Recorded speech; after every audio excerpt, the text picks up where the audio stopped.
सुनेत्रा पवार राष्ट्रवादीच्या कोट्यातून महाराष्ट्राच्या नव्या उपमुख्यमंत्र्यासाठी चर्चेत।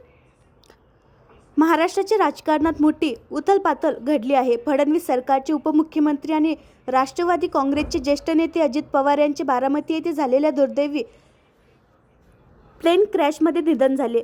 त्यांच्या निधनानंतर उपमुख्यमंत्रीपद रिक्त झाले असून नव्या उपमुख्यमंत्र्याच्या नावावर राजकीय वर्तुळात जोरदार चर्चा सुरू आहे। या चर्चेत सर्वप्रथम नाव घेतले जात आहे ते म्हणजे अजित पवार यांच्या पत्नी सुनेत्रा पवार।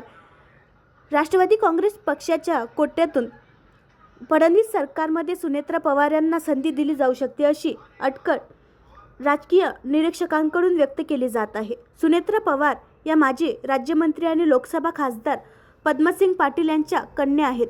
1985 साली त्यांचा विवाह अजित पवार यांच्याशी झाला। त्यांना पार्थ पवार आणि जय पवार असे 2 पुत्र आहेत।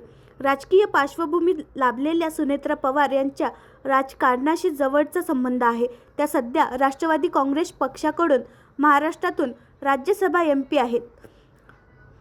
2024 मध्ये त्या प्रफुल्ल पटेल यांच्या जागी राज्यसभेवर बिनविरोध निवडून आल्या होत्या। सुनेत्रा पवार यांनी लोकसभा इलेक्शन 2024 मध्ये बारामती मतदारसंघातून आपली मेहुणी सुप्रिया सुळे यांच्या विरोधात निवडणूक लढवली होती। मात्र या निवडणुकीत त्यांना पराभव स्वीकारावा लागला। लोकसभा पराभव असूनही त्याच वर्षी त्या राज्यसभेवर निवडून आल्यामुळे त्यांचे राजकीय वजन कायम राहिले होते। राजकारणाबरोबरच सुनेत्रा पवार या एक सक्रिय बिझनेसवुमन आणि सोशल ॲक्टिव्हिस्ट आहेत। त्या बारामती टेक्सटाईल कंपनीच्या अध्यक्ष आहेत। तसेच 2010 मध्ये स्थापन झालेल्या एन्व्हायरमेंटल फोरम ऑफ इंडिया या संस्थेच्या त्या CEO आहेत। याशिवाय शरद पवार यांच्या मार्गदर्शनाखालील प्रसिद्ध शैक्षणिक संस्था विद्या प्रतिष्ठान यांच्या त्या ट्रस्टी आहेत। 2017 पासून त्या सावित्रीबाई फुले पुणे युनिव्हर्सिटीच्या सेनेट मेंबर म्हणूनही कार्यरत आहेत।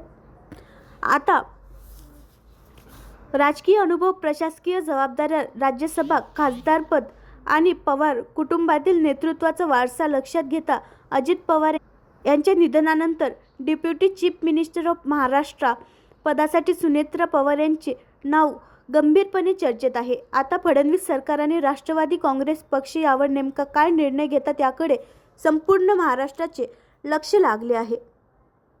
आणखी नवीन व्हिडिओ पाहण्यासाठी आमच्या देशमुख एक्सप्रेस न्यूज चॅनलला सबस्क्राईब करा, लाईक करा आणि शेअर करा।